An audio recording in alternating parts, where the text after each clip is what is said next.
olla siinä mukana ainakin alkuvaiheessa, kun Grannin kanssa tehtiin UFO-ohjelmaa Frankfurtin UFO-konferenssissa, ja tämä Phyllis Klammer, ja ne on hyvin herkkiä ihmisiä, ja hän jopa sanoi, että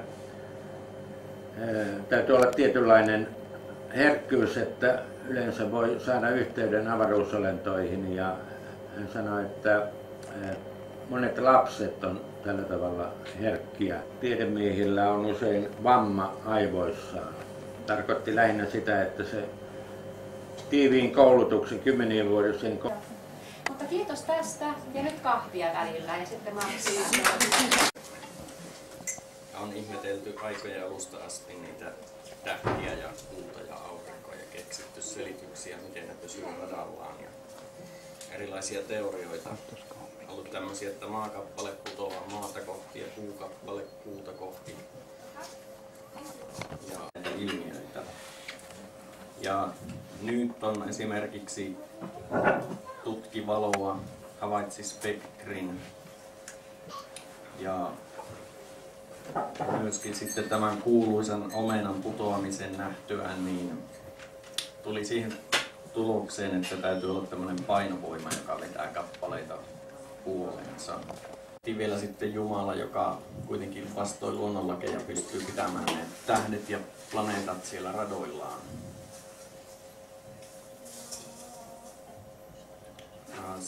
Luvun alussa sitten kvanttiteoria muotoiltiin.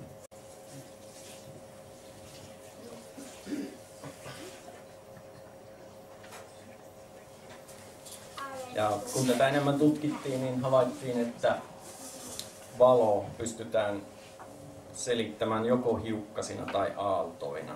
Ja myöhemmin havaittiin, että myöskin hiukkaset pystytään selittämään joko hiukkasina tai aaltoina, riippuen vähän koejärjestelystä.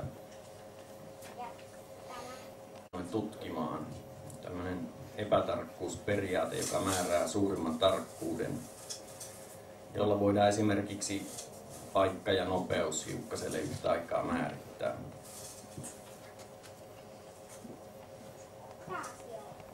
Kuvataan tuommoisella aaltofunktiolla, joka kertoo todennäköisyyttä seuraamaan noita elektroneita ja yritetään saada selville, että mitä kautta ne kulkivat tuosta kaksoisraosta elektroneja. Niin myöskin silloin se interferenssikuvio häviää, eli ne elektronit alkaa käyttäytyä hiukkasina. Toisaalta jos ammutaan elektronit yksitellen tuosta kaksoisraosta, eikä seurata, että mistä ne menivät, niin ne käyttäytyvät kuten aallot, eli ne muodostaa yksinään interferenssikuvion. Eli yksittäiset tuommoiset hiukkaset on ollut, että hiukkaset kulkevat molemmista raoista yhtä aikaa. Ja itse asiassa ne kulkevat kaikkia mahdollisia reittejä pitkin. Ne todennäköisyys tai tämän aaltofunktion mukaisesti, niin ne hiukkaset on joka hetki kaikkialla maailmankaikkeudessa. Eli se voi löytyä mistä tahansa se hiukkanen ennen kuin sen paikka mitataan, jolloin se realisoituu johonkin kaikkia mahdollisia eri reittejä pitkin. Eli kaikki mahdolliset reitit on mahdollisia ja on tavallaan sen hiukkasen mahdollisia historioita. Ainoastaan siinä vaiheessa, kun ruvetaan tekemään mittausta, jossa katsotaan sen hiukkasen reittiä, niin sille valikoituu yksi historia ja yksi reitti.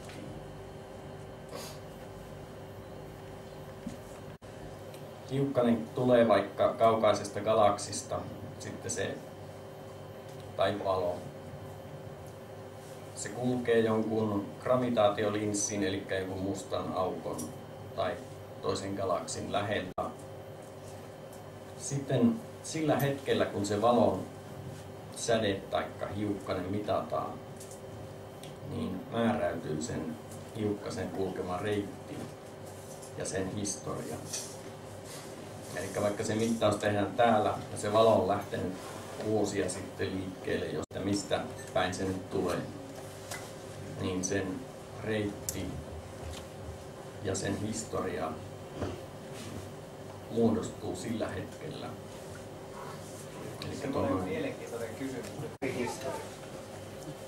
No sitä ei ehkä voi toistaa sitä samaa mittausta, niin se tekisi joku toinen. Jos ne tekee samaan aikaan sen toisistaan tietämättä. Eli niin kuin hologrammissa ei voi koskaan katsoa samasta kohdasta. Jos on näitä pintoja kaksi, mutta se mittaus tapahtuu, niin tämä voi tapahtua, että ne pinnat on sitten niin kuin, että kahdessa eri, niin kuin, että niin kuin, kaksi peräkkäistä mittausta.